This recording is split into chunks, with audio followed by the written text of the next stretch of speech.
Gaming Bowl presents 14 dumbest things in the Mass Effect series that everyone just ignored. Before we get into this, let's get one thing out of the way first and foremost. We love Mass Effect. We absolutely adore it. It's one of the finest gaming franchises to have seen the light of day in the last few years, and it remains in the top tier of video games that showcase just how well this medium can tell interesting, well-written stories with great and memorable characters. However, every franchise has its own unique weaknesses, no matter how good it is, and that is also the case with Mass Effect. Most of these are well known, with the way Mass Effect 3 ended the trilogy being the most renowned among them. However, there are a few seemingly minor inconsistencies that we've noticed and managed to compile here in this feature.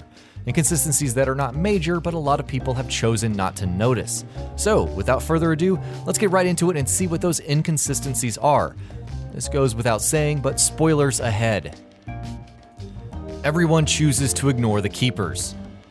The Citadel is the hub of everything that is important in the galaxy. Culture, economy, society, government, you name it. And the Keepers, the multi-legged insectoid race that remains alarmingly silent and mysterious, is, for the most part, ignored by all species who run the Citadel.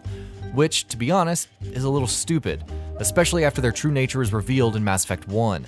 The species that first settled on the Citadel, that would be the Asari, should logically have been warier about the Keepers and their true nature and any potential threats that they might pose in the future. And while they are seemingly docile and not really very aggressive in nature, they are a vital cog in the Citadel machinery, and as such, the species of the Milky Way galaxy should be duty-bound to know more about them. Space battles should be dead silent. In space, no one can hear you scream. This is a marketing tagline for a classic science fiction movie, but it is also very true. Sound needs a medium to travel. Sound waves propagate by vibrations of molecules against one another, so in space, which is literally a vacuum, ergo it has nothing in it, sound cannot travel at all. Everything in space is absolutely silent, quiet, empty. You can't hear a thing. Mass Effect space battles sound great, but really, if you think about it, they shouldn't sound like anything at all. We know this is something that is taken for granted in space operas, and we're looking at Star Wars for this, but given the authentic nature of the science in Mass Effect science fiction, we thought it'd be worth mentioning. Everyone ignores the Reaper threat, even after Sovereign. This, actually, is something that the series talks about itself at some length.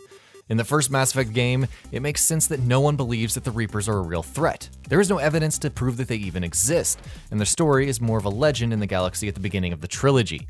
However, after Sovereign, a Reaper, attacks the Citadel in full view of the galaxy, you'd think that more people would start listening to Shepard and start taking the Reaper threat seriously. But apparently that makes too much sense, because even after Shepard's warnings throughout the first game come true, people continue to ignore him throughout Mass Effect 2 and 3. If the galaxy had been better prepared for the Reaper threat come Mass Effect 3, it would have saved a lot of lives, and the fight against the Reapers would have been much easier than it turned out to be. Alien cultures are alarmingly similar to humans. Do you know how different cultures on Earth can be shockingly alien and strange? People's lifestyles in Tanzania, North America, India, China, and the Pacific Islands are worlds apart. Within humanity alone, there are massive variations between cultures. So if we were to ever encounter an alien species, one that followed a completely different evolutionary path, one that probably has an entirely different perspective on how it approaches even the most basic things that we take for granted, it would have to be so overwhelmingly different that communication with them would be difficult, right? Somehow in Mass Effect, all alien culture appears to be minor variations on humanity, which itself has apparently evolved into a homogenized culture by now. It's weird. Kai Ling was unnecessary. Kai Ling divides Mass Effect fans almost as much as the ending of Mass Effect 3 unites them. Just the way most people think that the trilogy ended in the worst way possible, fans of the series just cannot seem to agree on whether Kai Ling was a good antagonist or a bad one. Sure, he's a badass and proves to be a worthy adversary for Shepard, but when you really think about it, he was an unnecessary character. The Elusive Man is the character who is really behind most of Cerberus' actions throughout Mass Effect 3, with Kai Ling just doing the legwork. And when you really think about the fact that you don't even get a proper in-game confrontation against Kai Ling in the form of a full-fledged boss fight, you realize that Kai Ling really served no real purpose to the game, be it from a story perspective or from a gameplay perspective. Most planets have human-friendly environments. Life evolved uniquely to the set of conditions on Earth. The heat, the wavelengths of light we are exposed to, the atmospheric density, gravitational pull, and more. What this means is, if any of these factors were even slightly tweaked, we'd have issues. Try climbing a tall mountain without any protective gear to see what we mean. So it's a bit amusing that the hundreds of thousands of planets in the Milky Way in the Mass Effect series all somehow have human-friendly conditions. Shepard and company can step out and romp around for hours and hours without their bodies dying on them. While there are some planets that Shepard needs some protective gear for, most of them he can simply waltz about. This implies that each planet is uniquely suited to humanity, if only that were actually the case. Miranda's sister is annoyingly incompetent. Miranda is a biologically engineered super warrior who is frighteningly strong with biotics and is one of the most capable personalities in the entire galaxy. She can overcome most, if not all, problems she comes across, no matter what kind, and as such, she is one of the most adored characters in the trilogy. Considering the fact that Miranda's sister was created using the same genetic code as Miranda, essentially being programmed in the exact same way, it makes little sense that she is as incompetent and useless as she is. Throughout the trilogy, she serves no purpose other than being a damsel in distress, getting herself caught in situations where she has to be rescued by her sister. Talk about living in your sibling's shadow. Omnigel makes no sense.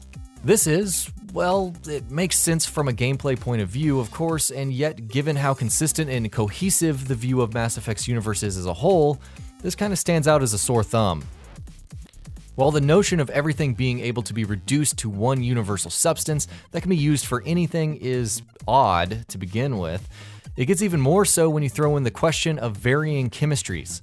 Substances that are most abundant on Earth will not be the most abundant on any other body, even within the solar system. Each planet and major moon has entirely different compositions. What this means is, life on each planet will utilize the materials most plentifully abundant for them for their technology. In turn, this means that breaking and reducing it all to a common substance will become implausibly difficult. If all life in the galaxy was using, say, iron and steel-based technology, then Omnigel would make sense. But again, going back to a previous point, how likely is it that all life in the universe somehow evolved on planets where iron is the most plentiful substance around? Shepard has to pay for Spectre gear. At the beginning of the original Mass Effect, Commander Shepard makes galactic history by becoming the first human ever to be made a Council Spectre. Essentially, he has a galaxy-wide license to kill, answers to no one but himself, and is among the most ultimate group of elite super spies of all time. And yet, he has to purchase gear made specifically for Council Spectres. That's like James Bond being told by Q that he has to purchase the vanishing Aston Martin made specifically for him and his mission, because while the government wants to save lives and protect the country and all that, they don't want to do it without turning a profit. There was no need to resurrect Shepard in Mass Effect 2. The Illusive Man spends billions of credits on Project Lazarus, trying to bring a dead Commander Shepard back to life so that he can assist Cerberus and their fight against the Collectors and, in the grand scheme of things, against the Reapers. But there was no need to do that. When you really think about it, all of that money could have been better spent on researching the Reapers and their Collectors, and breeding and training an entire army of super soldiers with the sole objective of fighting against the Reapers. It's not even like Shepard was some sort of chosen one, he was just another man. He was an extraordinary man, but he was not really irreplaceable. That said, he shouldn't have even died in the first place. There was no need to kill Shepard in Mass Effect 2. The opening 20 minutes of Mass Effect 2 are shocking, unexpected, and serve as an excellent introduction to what is probably one of the greatest games of all time. From a narrative perspective, Mass Effect 2's beginning serves as an excellent introduction, providing drama, stakes, and an excellent setup. Seeing Commander Shepard succumb to a torturous death as he or she asphyxiates in the vacuum of space is shocking and amazing at the same time.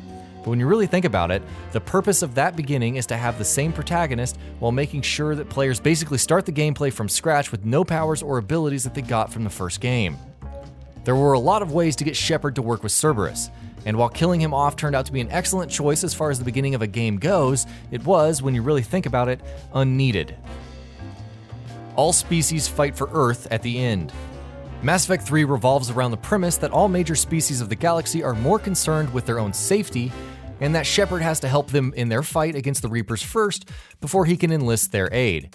However, at the end of the game, all of the species suddenly decide that it's a good idea to gather all of their military strength and focus it on Earth. In theory, that is a good, dramatic ending. But what about their own planets and populations? They've left them undefended in a galaxy that is being torn apart by Reapers.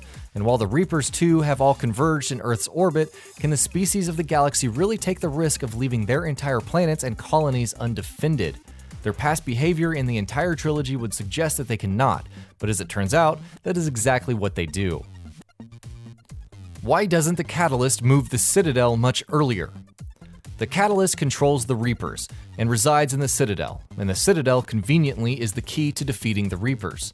So when the Catalyst finds out, being an all-powerful entity, that the inhabitants of the galaxy have discovered the importance of the Citadel, why doesn't it just move it out of reach there and then?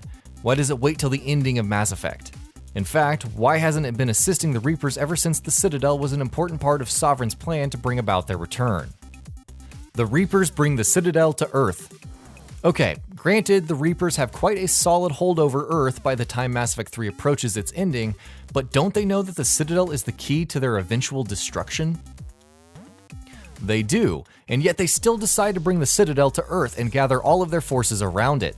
Earth, which is humanity's home planet, and will soon become ground zero for the biggest galactic war in millennia, where the species of the galaxy will all converge with all of their might, where humans have a distinct home field advantage. Why not just move the Citadel to some other place and gather Reaper forces around it? Why not take it into dark space outside the galaxy where the Reapers resided for 50,000 years and leave it there, out of reach for the inhabitants of the Milky Way? Does that make too much sense? Are the Reapers not actually that bright after all? Are they not really truly artificial intelligence then? Is the entire extinction cycle then pointless? Are we overthinking this? And that'll be about it for this one. If you guys like what we're doing at Gaming Vault, please consider subscribing to our channel, and I'll see you guys on the next video.